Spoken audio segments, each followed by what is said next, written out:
Hello students, hope you all are enjoying your video classes. In our last video, that is video 12 part 2, we had studied a change in which no new substances are formed and which can be reversed by reversing the conditions, that is physical change. Now today we will proceed with the second type of change, that is chemical change. Now chemical changes are opposite to that of physical changes. So we can say a change in which new substances are formed, underline, new substances are formed and which cannot be reversed by reversing the conditions is called a chemical change. So a change in which new substances with new properties, or we can say new chemical properties, are formed and the change which cannot be reversed by reversing the conditions is called as chemical change. Or we can say a change in which new substances with new chemical properties or with new chemical composition is formed is known as chemical change. Now we have a lot of examples of chemical changes. The very first example is the burning of coal or wood, or we can say all burning processes are chemical changes. To understand this, coal, which contains carbon, when burnt in the presence of oxygen from air, it will form carbon dioxide. Now when this carbon dioxide is cooled, then we don't get carbon and oxygen. So because carbon burnt in the presence of oxygen and we get carbon dioxide, and this carbon dioxide do not give back carbon and oxygen, therefore this reaction is irreversible and also new substance, that is carbon dioxide, is formed. So we can say burning of coal or burning of carbon is a chemical change. You can see in your book that coal, which mainly contains carbon, when burnt in the presence of oxygen, it forms new substance, that is carbon dioxide, and this carbon dioxide is liberated into the air. Now this reaction is irreversible. Why this reaction is irreversible? Because on being cooled, carbon dioxide does not give back carbon and oxygen. So because new substance carbon dioxide is formed and this change is also irreversible, so we can say burning of coal is a chemical change. Same way, burning of wood or paper is also a chemical change. Now to understand this, wood, which mainly contains carbon, hydrogen and oxygen, when burnt in the presence of oxygen, it will form carbon dioxide and water vapors. Now when this carbon dioxide and water vapors are cooled, then we don't get wood and oxygen back. So because this reaction is irreversible and also new substances like carbon dioxide and water vapors are formed, therefore burning of a wood or paper is a chemical change. You can underline paper or wood, which mainly contains carbon, hydrogen and oxygen, when burnt in the presence of oxygen, then new substances carbon dioxide and water vapor are formed. Now this change is irreversible because on being cooled, carbon dioxide and water vapor do not give back paper or wood. So because this change is irreversible and also new substances like carbon dioxide and water vapor are formed, therefore we can say burning of a paper or wood is a chemical change. Next example is of rusting.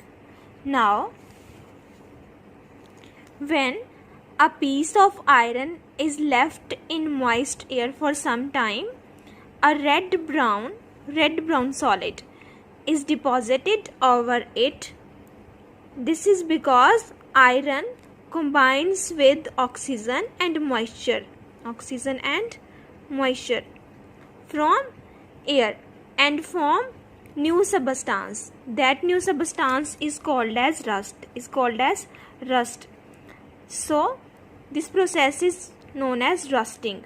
Now when we scrap this rust from iron nail, and then we came to know that this rust formed cannot be changed back into iron. So we can say this change is irreversible, and also new substance, that is rust, is formed. So we can say the rusting of iron is a chemical change, because new substance with new chemical properties, that is rust, is formed from iron. You can write what is rust. Red-brown substance formed when iron combines with oxygen and moisture of the air is known as rust, and process of forming rust is known as rusting. Similarly, the cooking of food is a chemical change, because the taste of vegetables and pulses changes once they are cooked, and change of taste is just because of the formation of new substances with new chemical properties. Now this change is irreversible, because we cannot obtain green vegetables from vegetable curry or grains from cooked pulses. So because this change is irreversible and new substances with new chemical properties are formed, so we can say the cooking of food is a chemical change. Similarly, the curdling of milk is also a chemical change, because a new substance, that is curd from milk, having different taste and different chemical properties is formed, and we cannot get back milk from the curd, that is the change is irreversible. So because change is irreversible and new substance, that is curd, is formed, so the curdling of milk is a chemical change. Next example is the boiling of an egg. An egg contains two thick liquids, that is the yellow yolk and white of the egg. You can see in this picture yellow yolk and white of an egg. This is yolk and this is white of an egg. Now when the egg is boiled, the liquids get hardened. In this picture you can see the hard masses are different from the original thick liquids, that is this mass is different from this. So the change cannot be reversed, or we can say the change is irreversible, and new substance with new properties is formed over here. So the boiling of an egg is a chemical change. Another example we have is of digestion. Food is digested inside our body and it changes into several things. Now some things are taken by our body and some are expelled, and this change cannot be reversed because this change is irreversible. And also new things are formed during digestion. So digestion of a food is known as chemical change. Next example of chemical change is fermentation. First of all, write down the definition of fermentation.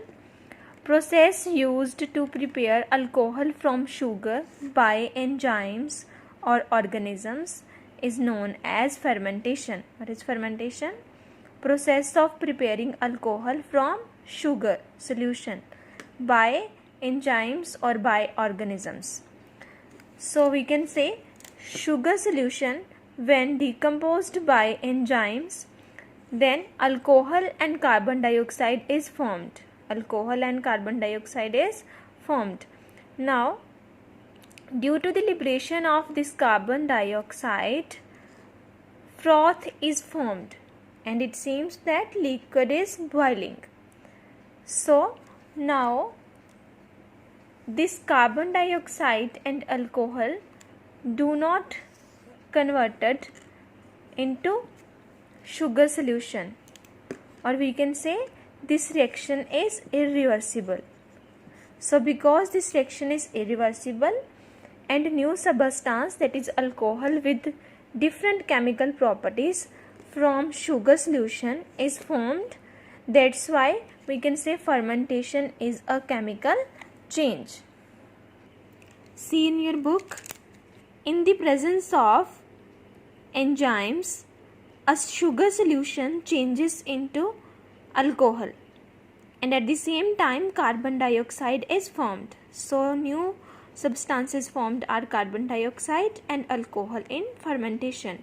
Now due to the liberation of this carbon dioxide gas, froth is formed and it seems that liquid is boiling, and this process is known as fermentation. This fermentation word is derived from Latin word ferve, which means to say boil. Now fermentation is used to prepare alcohol from sugar. As I told you that fermentation is a process of preparing alcohol from sugar or from sugar solution, and sources of sugar are fruits and molasses, and this we can get from sugar industry. Now because this process is irreversible and new substances are formed, therefore it is a chemical change.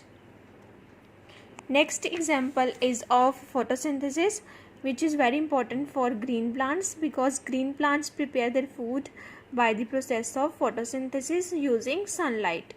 So green plants prepare their food, that is food is glucose, from carbon dioxide and moisture in the presence of chlorophyll, that is chlorophyll is present in leaves. So we can say carbon dioxide plus moisture, in the presence of sunlight, glucose and oxygen is formed. Now glucose and oxygen are new substances, and also glucose and oxygen do not give back carbon dioxide and moisture. Therefore we can say this reaction is irreversible. This reaction is irreversible and new substances are formed. Therefore photosynthesis is a chemical change. Like photosynthesis, respiration is also a chemical change because during respiration we inhale oxygen. So this inhaled oxygen when combines with glucose, then new substances, that is carbon dioxide and water, is formed with different chemical properties. Now this carbon dioxide and water do not give back glucose and oxygen, so therefore we can say respiration is irreversible change, and also new substances with different chemical properties are formed. Therefore respiration is a chemical change.